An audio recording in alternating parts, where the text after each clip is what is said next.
Hello again, everyone. Hope you are well on this Friday afternoon. It is August the 16th, and we are going into a weekend, so all kind of stuff can be flying around, so let's keep aware. I want to talk about a couple of different things. There's a big thing going around, a rumor going around about needing to prepare for about 2 to 4 weeks due to a possibility of a power grid attack or a power outage that would last at least 2 weeks. I'm going to go into that. So stay with me. I have a very good passage I'm going to share with you as well. So stay tuned for that. Today, Kamala Harris spoke about some of the things she's proposed she's going to do if she is the next president. I'm going to go into that here. I listened to a little bit of, as I was driving around, I listened to a little bit of her speaking. I didn't catch all of it, but I read a little bit about it too as well.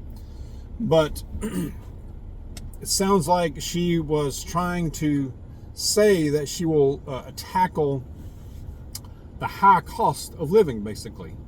So she addressed as far as the high cost of housing and food, like groceries. That was the two main things. At least that's what I gathered from all of this. Okay. She said that she would ask that a law be passed, I guess. I don't know how she would do this, but she wants to give first-time homebuyers $25,000 to use as a down payment on a home. Keep that in mind. All right. Also, she wants to put a federal ban on price gouging when it comes to grocery prices. Now, first, the first-time homebuyer, just doling out $25,000. I don't know if they haven't learned their lesson yet, but when we do these kind of things, we get into the fixes that we're in now. So who's going to pay? Who would pay for that? You guessed it. Us. You and I would pay for that. That would be a disaster. It would be a total disaster. That's my opinion. I'm not a financial expert, but I'm not dumb either. Okay.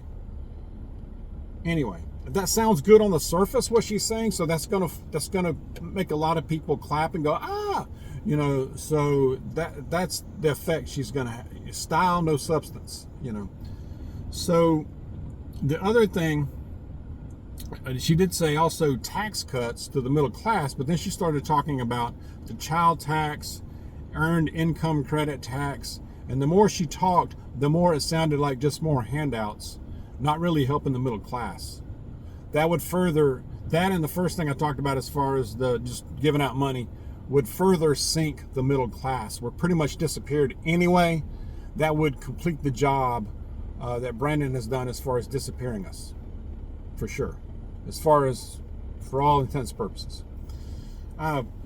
Okay, on federal ban on price gouging by grocery stores. So in other words, she basically wants to say to tell Kroger and Walmart how much a gallon of milk is going to cost, how much that carton of eggs is going to cost. Well, the problem is a couple of problems with that.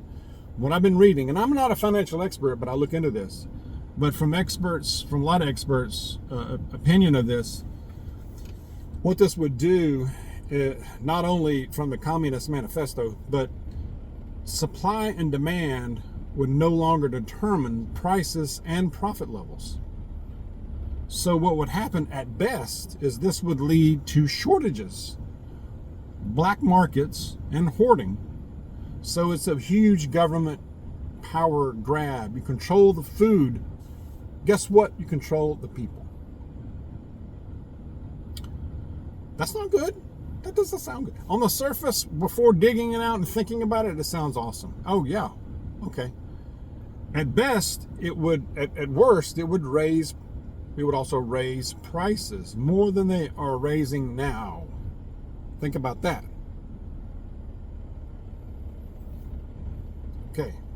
Again, most of the people that listen to her are going to be like, that sounds awesome.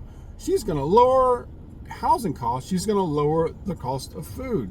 Also, she said something about, I'm going to build millions of homes that are affordable for people. No details. How you going to do that? Who's going to pay for it? Who's going to build them? Sounds great, but okay. Sounds like the hope and change we heard from a while back, before Trump. Oh, there's a sign I meant to mention this. The VP choice for Trump, Mr. Vance, his plane was forced to make an emergency landing earlier today, from what I just read, because of a mechanical malfunction in flight. Something about a door seal. Excuse me. Hadn't that happened just recently with Trump's plane, and now the vice president's plane? They need to double check the mechanics, make sure things are, who's working on the planes, of course. Maybe vet them again.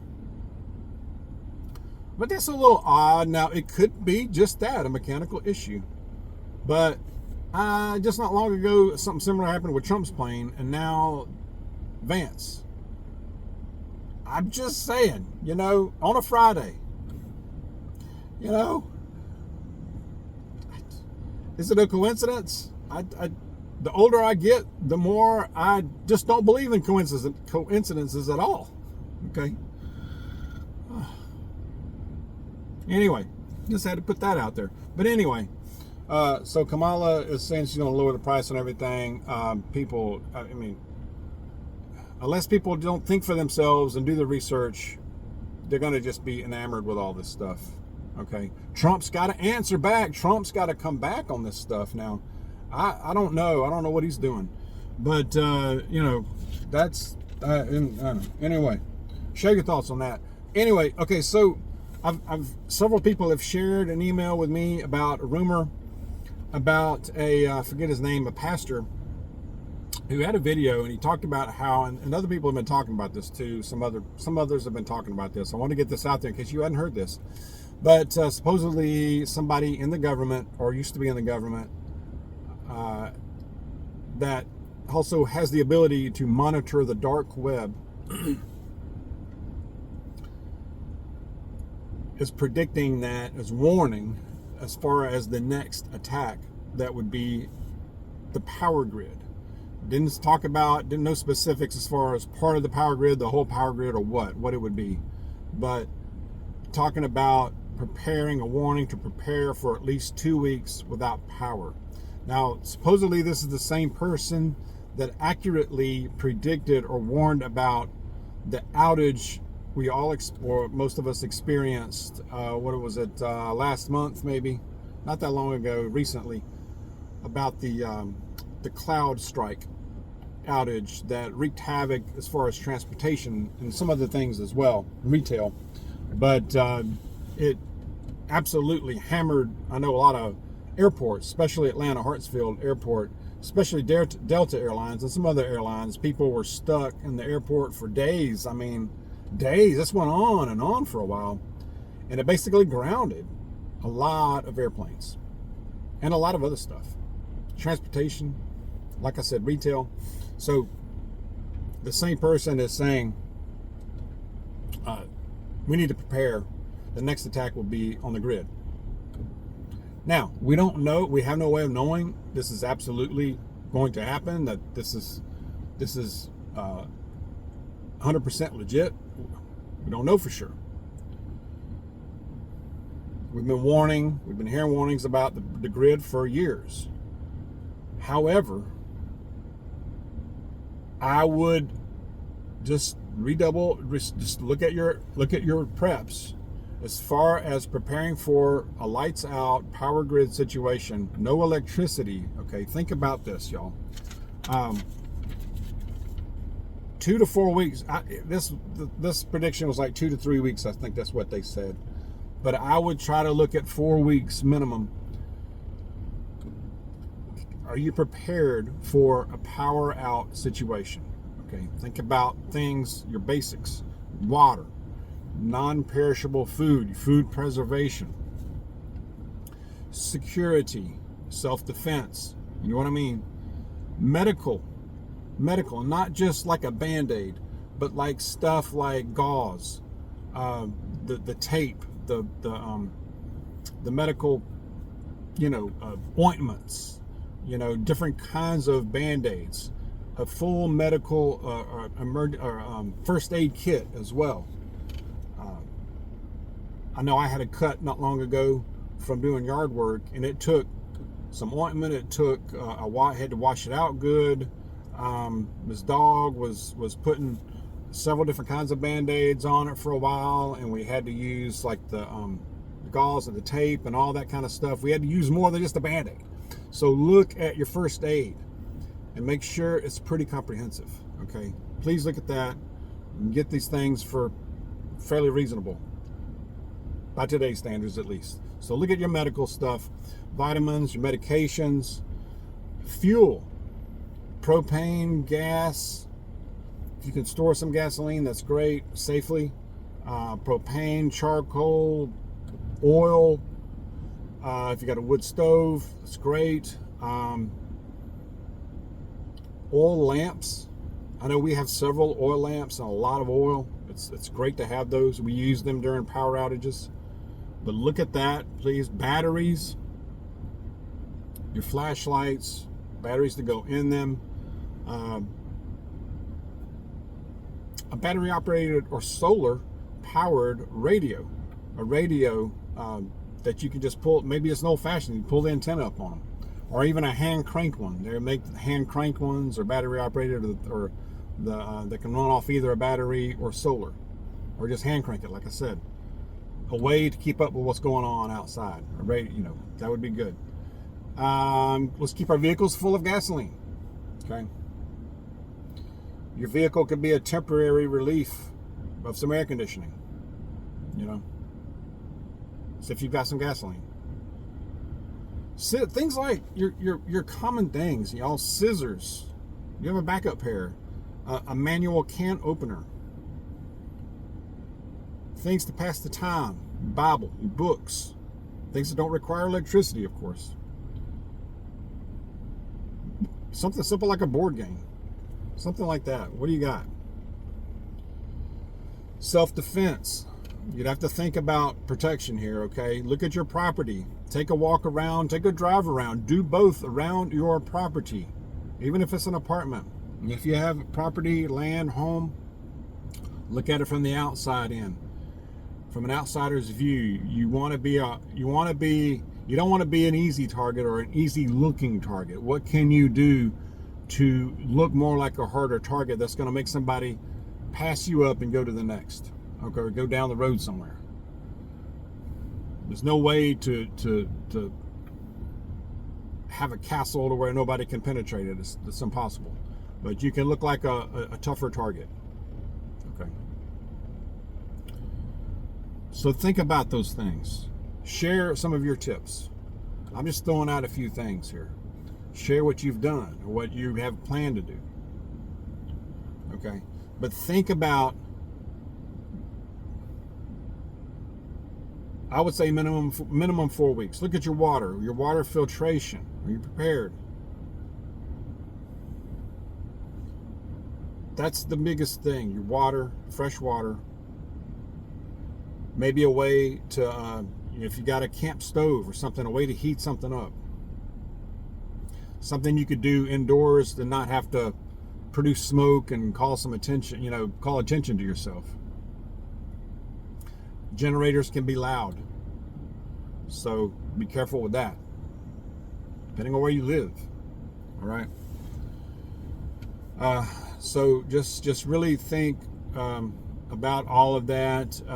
Look at your preps and what you have holes in. If you've been using them, refill. Go out this weekend, get a few extra things, just a few extra, if nothing else. Okay.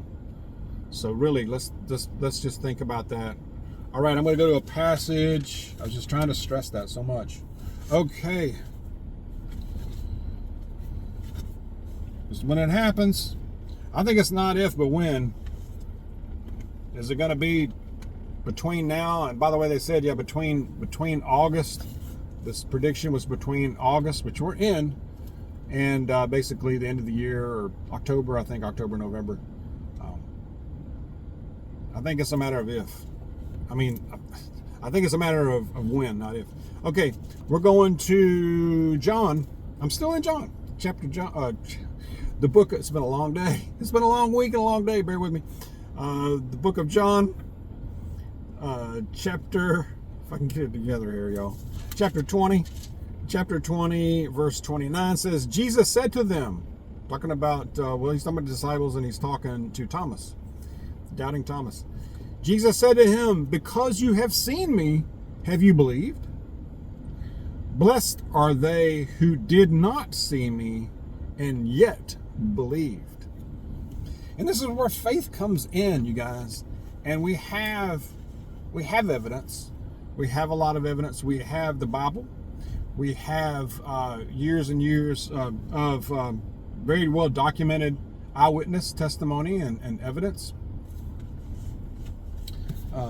that Jesus is who he says he is.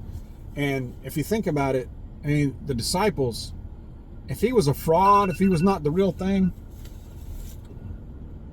think about it, somebody would have fibbed. That's what I always think.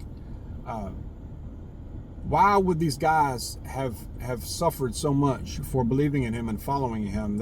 Most all of them had terrible deaths. And so somebody's not going to go suffer like that for somebody they don't believe in and go full in with. So that's the way I look at it.